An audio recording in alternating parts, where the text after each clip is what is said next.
திகில் நிறைந்த மர்மக் கோட்டை பற்றி தெரியுமா? இந்த கோட்டத்திற்குள் நுழைந்தவன் திரும்பி வந்ததே இல்லை. ஆனாலும் அவன் நிழல் மட்டும் இன்னும் நடக்கிறது. 1798இல் கட்டப்பட்ட இந்த கோட்டை ஒரு மன்னனின் சாபத்தால் பயங்கர இடமாக மாறிவிட்டது. கோட்டத்திற்குள் நுழைந்த 7 பேர் ஒரே நாளில் மாயமானார்கள்.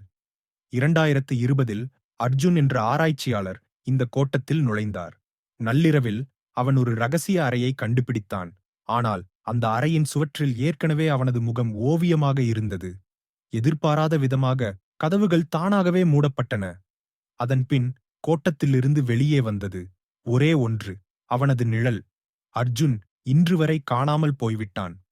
ஆனால் கோட்டை வாசலில் அவனது நிழல் மட்டும் ஒளியின் வழியாக நடந்து செல்கிறது. இந்த மர்மத்துக்கு பதில் என்ன? உங்கள் எண்ணங்களை கமெண்டில் பகிருங்கள். முடிந்தால் மைஸ்ட்ரி ஃபைல்ஸ் சேனல் ஐ சப்ஸ்கிரைப் பண்ணுங்க.